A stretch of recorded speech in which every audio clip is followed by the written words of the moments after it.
എന്താണ് ഡൽഹിയിലെ അഴിമതി കേസ്? ഡൽഹി മുഖ്യമന്ത്രി അരവിന്ദ് കെജ്രിവാളിൻ്റെ അറസ്റ്റിലേക്ക് നയിച്ച ഡൽഹിയിലെ മദ്യ അഴിമതി കേസ് ഈ രാജ്യത്തെ നിരവധി അഴിമതി കേസുകളിൽ ഒന്നാണെങ്കിലും ആദ്യമായിട്ടാണ് ഒരു മുഖ്യമന്ത്രി അറസ്റ്റ് ചെയ്യപ്പെടുന്നത്. ഇതിനു മുമ്പ് അഴിമതി കേസിലെ അറസ്റ്റ് ചെയ്യാൻ സാധ്യതയുണ്ടായിരുന്ന മുഖ്യമന്ത്രിമാരൊക്കെ തന്നെ ആ പദവി രാജിവെക്കുകയായിരുന്നു ചെയ്തിരുന്നത്.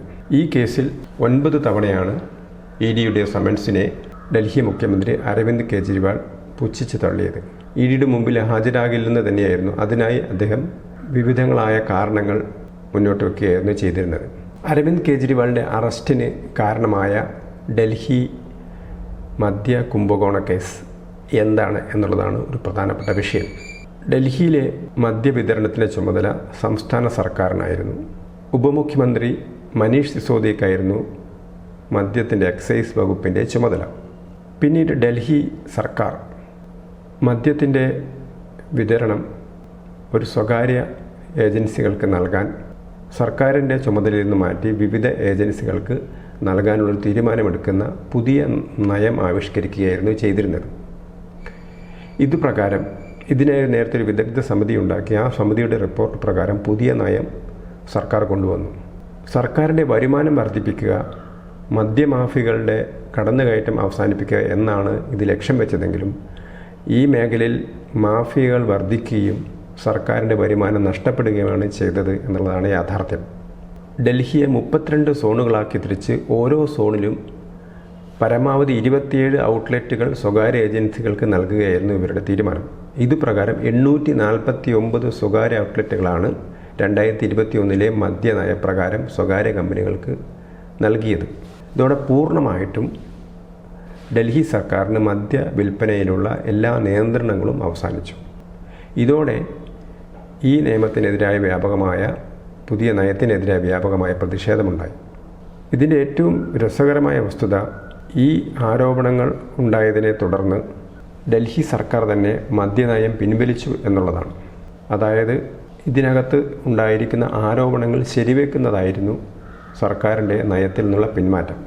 2022 ജൂലൈയിലാണ് പുതിയ മദ്യനയം ഡൽഹി സർക്കാർ പിൻവലിക്കുന്നത്. ഈ മദ്യനയത്തിലുള്ളൊരു ഇതിൻ്റെ അടിസ്ഥാനപരമായ പ്രശ്നം, ഇതിലുള്ള അഴിമതി എന്താണെന്ന് ആണ് പ്രധാനമായും നമ്മൾ അന്വേഷിക്കുന്നത്. ചെറുകിട സ്വകാര്യ വ്യാപാരികൾക്കും വൻകിട വ്യാപാരികൾക്കും വലിയ സാമ്പത്തികമുണ്ടാക്കുന്ന ഒരു നടപടിയും അവരുണ്ടാക്കുന്ന സാമ്പത്തികം സർക്കാരിന് നഷ്ടമാകുകയും ചെയ്തു എന്നുള്ളതാണ് ഇതിനെതിരായിട്ടുള്ള ആരോപണം. ആദ്യമായിട്ട് CBI ആണ് ഈ തരത്തിലൊരു കേസ് രജിസ്റ്റർ ചെയ്തത്. പിന്നീട് എൻഫോഴ്സ്മെൻറ്റ് ഡയറക്ടറേറ്റ് ഇത് ഏറ്റെടുക്കുകയായിരുന്നു. ഡൽഹിയിലെ ചീഫ് സെക്രട്ടറിയുടെ റിപ്പോർട്ടിനെ തുടർന്നാണ് മദ്യ നയത്തിലെ ഈ അഴിമതി പുറത്തേക്ക് വന്നത്. ഇവിടെ നിർണായകമായ പങ്ക് വഹിച്ചത് സൗത്ത് ഗ്രൂപ്പ് എന്നറിയപ്പെടുന്ന ഒരു കമ്പനിയാണ്. ഹൈദരാബാദ് കേന്ദ്രീകരിച്ച വ്യവസായികളായ ശരത് റെഡ്ഡി, മുകുന്ദ ശ്രീനിവാസലു, അതോടൊപ്പം തന്നെ ഡൽഹി മുഖ്യമന്ത്രി അരവിന്ദ് കെജ്രിവാളും എക്സൈസ് വകുപ്പിൻ്റെ ചുമതലയുള്ള മനീഷ് സിസോദിയയും തെലങ്കാന മുഖ്യമന്ത്രി ആയിരുന്ന ചന്ദ്രശേഖർ റാവുവിൻ്റെ മകളും BRS നേതാവുമായ K. കവിതയും ചേർന്ന് ഗൂഢാലോചന നടത്തി പണമുണ്ടാക്കി എന്നുള്ളതാണ് CBIയുടെ ആരോപണം. ഈ പണം ഗോവയിലെ ഇലക്ഷനും മറ്റുമായിട്ടാണ് ആം ആദ്മി പാർട്ടി ഉപയോഗിച്ചത്.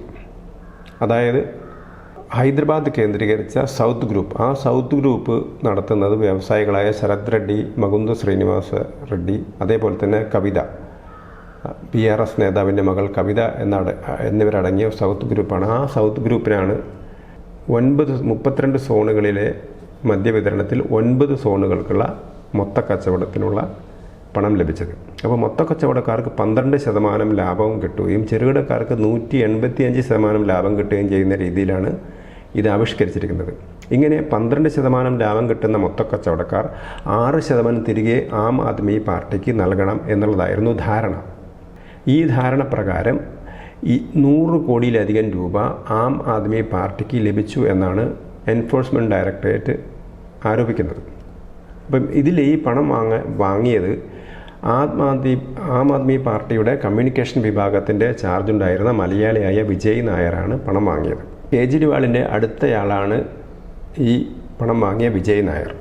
ഇതിൽ തന്നെ വ്യാപാരിയായ സമീർ മഹേന്ദ്രു എന്ന് പറയുന്ന ഒരു മദ്യവ്യാപാരി, ഈ കേസിൽ ഉൾപ്പെട്ട, ഈ ഇടപാടുകളിൽ ഉൾപ്പെട്ട ഈ മദ്യവ്യാപാരി, ആ മദ്യവ്യാപാരിയോട് ഈ വിജയ് നായർ തൻ്റെ ആളാണെന്ന് കേജ്രിവാൾ പറയുന്ന വീഡിയോ വരെ എൻഫോഴ്സ്മെൻറ്റ് ഡയറക്ടറേറ്റ് കോടതിയിൽ ഹാജരാക്കിയിട്ടുണ്ട്. ഇങ്ങനെ കോടിക്കണക്കിന് രൂപ പൊതുഖജനാവിന് നഷ്ടപ്പെടുത്തിയതാണ് ഡൽഹി മദ്യനയ കേസ്. ഇതിലെ ഏറ്റവും പ്രധാനപ്പെട്ട വസ്തുത, ഈ കേസ് വന്നതോടുകൂടി തന്നെ ഈ നയം അവർ പിൻവലിച്ചു എന്നുള്ളതാണ്. അതോടുകൂടി തന്നെ ധാർമ്മികമായി അറസ്റ്റിനെതിരെ സംസാരിക്കാനുള്ള ധാർമ്മികമായ അവകാശം ആം ആദ്മി പാർട്ടിക്ക് നഷ്ടപ്പെടുകയാണ്.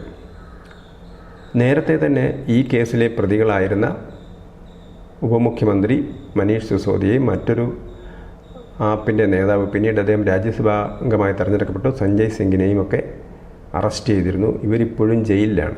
അപ്പോൾ ഇവരെ മുഖ്യമന്ത്രി ആ മന്ത്രിപദത്തിൽ നിന്ന് നീക്കം ചെയ്യുകയും മറ്റുള്ളവർക്ക് മന്ത്രിപദം നൽകുകയും ചെയ്തിരുന്നു.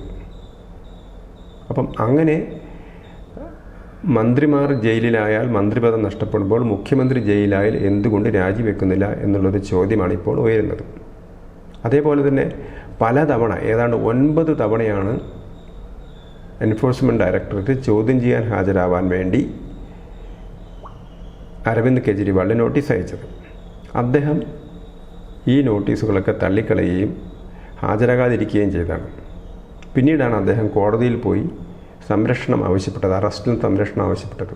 ആ സമയത്ത് ഹൈക്കോടതി ചോദിച്ചത്, അരവിന്ദ് കെജ്രിവാൾ ഇന്ത്യയിലെ ഒരു പൗരനല്ലേ, AAP നേതാവ് രാജ്യത്തെ പൗരനാണെന്ന് ഓർക്കണം എന്നാണ് കോടതി ഓർമ്മിപ്പിച്ചത്. അപ്പോൾ ഇതിൻ്റെ അർത്ഥം അറസ്റ്റ് ചെയ്യുന്നതിൽ യാതൊരു തടസ്സവും ഇല്ല, അറസ്റ്റ് ചെയ്യരുത് എന്നുള്ള അഭ്യർത്ഥന കോടതി തള്ളുകയും ചെയ്തു. ഇതേ തുടർന്നാണ് എൻഫോഴ്സ്മെൻറ്റ് ഡയറക്ടറേറ്റ് അരവിന്ദ് കെജ്രിവാളിനെ അറസ്റ്റ് ചെയ്യുന്നത്. കൂടുതൽ വാർത്തകളും വീഡിയോകളും ലഭ്യമാക്കാൻ Malayali news live .com subscribe ചെയ്യുക.